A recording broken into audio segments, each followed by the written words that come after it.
Okay, in the area a little bit south of what we were just talking about in the first half of the 17th century. So the Dutch first established themselves in what's now the New York City area. There was attempted a Swedish colony that's in what's now Delaware. That didn't quite work out. The Delaware natives did allow the Swedish to land, but uh, their colony phased out pretty quickly. Although the long term consequence was that they left behind log cabin architecture. Uh, the Dutch were the ones who established themselves in this area of today, what's the New York City region, and probably the most famous transaction that occurred was between a group of Munsee natives who lived on what's now Long Island and what would have been Manhattan Island then. In 1626, the Munsees who lived in Canarsie, what ended up becoming called Brooklyn, they sold their land to the Dutch traders for a number of goods. They did actually sell them for what at the time was considered valuable goods, but who knew that it was going to become such an important city?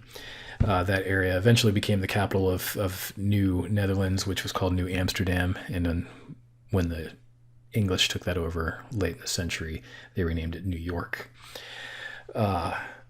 The Dutch relations with the natives in that area were okay. They were a little more tense than they were with, say, the Mohawk, because the Mohawk are up here and the Dutch settlements are down here. And so the natives down here had to deal with the Dutch settlers who wanted to create plantations. So, and they had a system called the Patroon system, which was basically a big grant of land that a farmer would get for colonizing, and they would want to develop that land.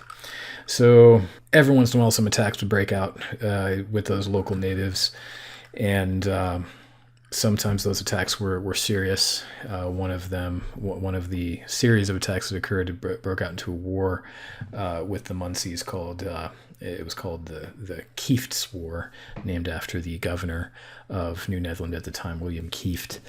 And he was recalled in 1645 as a result of severe brutality, in which he basically executed over 1,000 Munsees for nothing. Dutch immigration increased after that conflict, though. Their population rose from 1,500 to 9,000 over the 20 years between 1645 and 1665. And most of the Dutch immigrants were farmers who wanted to be bigger farmers. And that would cause conflict with the natives. Another war broke out with Munsee tribe, and the Munsees all lived in this green area. This shows the more the Munsee dialect was spoken. So the Esopus tribe of the Munsees, that was the one that got involved in this particular dispute in 1658, where they killed a settler. The settler was killed by a member of the tribe because the colonists supposedly shot one of their women for picking peaches from a tree that they didn't know was a Dutchman's tree. That caused a conflict that went off and on for the next 6 years, which succeeded in crushing those natives, but was a great cost to the New Netherland colony that caused it almost to go bankrupt. So that's just an example of how, things can start out. The relations started out pretty okay when the Dutch first showed up in the 1620s, but then after 20, 30 years, things start getting violent when one side doesn't give you what you want. Pre-contact Indian trade had been facilitated by Chesapeake Bay and the rivers that flowed into it, and wars between the English and Powhatans that we just talked about a little bit earlier, that disrupted and rearranged those trade networks. So there were changes in the relationships between different natives in the area, and those relationships changed so much that it allowed some English victories over the Dutch settlements. And as a result, the English were able to expand into some of those Dutch areas, which weakened them. And eventually, the English would take over the colony that was New Amsterdam and turn that into New York. The English that were involved in some of that expansion were from both Virginia and New England. Okay, so closer to the coast, the Algonquian-speaking natives there had to deal with Europeans in a different way.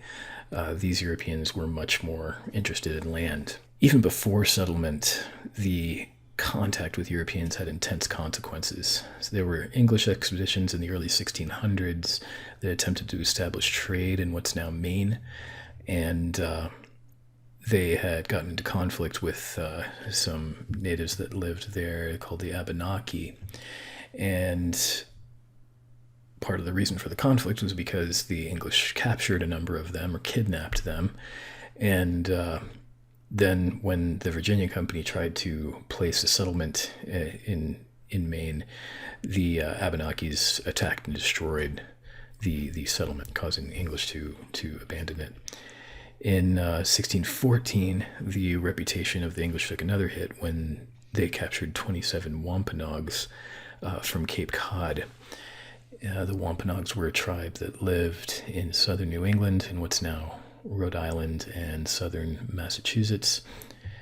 One of those 27, his name was Squanto, would later return to his homeland and find most of his village dead of disease, and later aided the English settlers and helped them establish their agriculture. There were conflicts that also reverberated from the French trading activity. So the French trade methods caused wars between the Micmacs and the Abenaki, and those conflicts combined with disease devastated the population along the New England coast. Estimates are that up to 90% of the original population of the New England coast from Connecticut to Maine died. When the English arrived, they noticed that towns were depopulated, that there were cornfields, and next to those cornfields were open graves. Some of the Wampanoag leadership decided to befriend and ally with the English, hoping that those allies would help them in times of trouble. Others disagreed, and that caused internal dissension, further destabilizing their societies. During the 1620s, New Netherland extended its trading efforts north up to what's now Massachusetts, and so New Netherland's down here, so the Dutch were down in here, and the English are over here. And the Dutch are trying to extend their trade networks into this region, what's now Connecticut. So in the context of increased trade, who was able to take advantage was a tribe called the Pequot. And they came to control the trade routes in that area. The Narragansetts, who lived in northern Connecticut and some of Rhode Island, they controlled some of the water trade routes in the area. And then the Pequot controlled the currency, and they used these shell beads, which were, before contact, were more religious items, but they became a kind of money. And by controlling that currency, the natives actually could get wealthier than the English in some circumstances. And we have some sources where the English were very surprised at how rich some of these natives were and how much stuff they were able to get. And it was because they were able to control the currency by the creation of wampum. That were those shell beads. So the English colonies were having trouble controlling that. But in any case, by 1630, another major settlement was established by the English by a group of people called the Puritans, and they overwhelmed the small amount of remaining natives who were called the Massachusetts, whose numbers had been reduced to a few hundred because of disease. And that story of the Puritans were very religious, and so they believed that God had delivered them to this virgin land that they called it, and so that the English settlement there started growing more. But they ran into trouble with the Pequots because the Pequots controlled the currency and thus the trade. And by the 1630s, the Pequots were in conflict with the Dutch by trying to monopolize control of the trade and currency in that region. New Englanders, the English New Englanders, saw an opportunity when they heard Dutch reports of a smallpox epidemic that had broken out among the natives in Connecticut. And so the English thought, this is our chance, and went to war with the Pequots in 1637, which was called the Pequot War.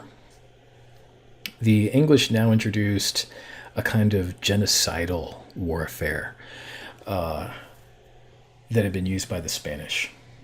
The war's turning point was an attack on a fortified Pequot village nearby what's today Mystic, Connecticut.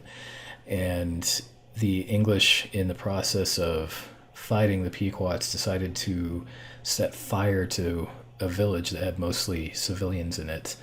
And then they opened fire on anybody trying to escape the burning village.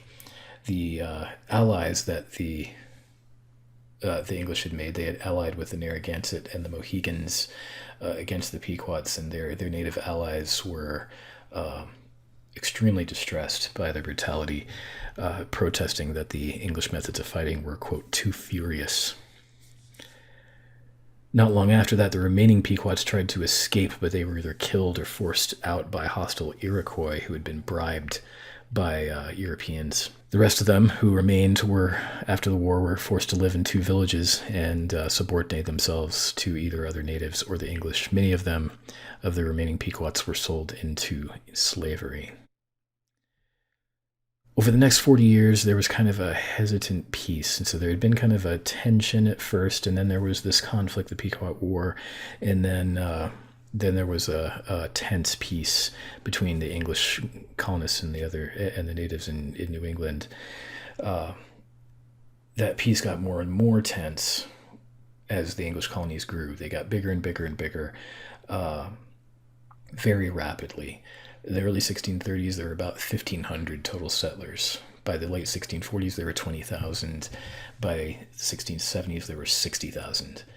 And at the same time, the native populations were declining through a combination of internal strife and outbreaks of disease that happened occasionally. The English did their bit when it came to trying to Christianize them. They had a few missionaries. The most famous of them was a guy named John Eliot, and it was his job to try to civilize and Christianize the natives. He did convince a number of natives in the region to establish what were called praying towns, or Christian Indian towns, which featured a kind of hybrid form of Christianity. But they were never quite, the people who lived in those towns, the native converts, they were never quite accepted by the English as peers. They were seen as, at best, subjects, and at worst, potential enemies.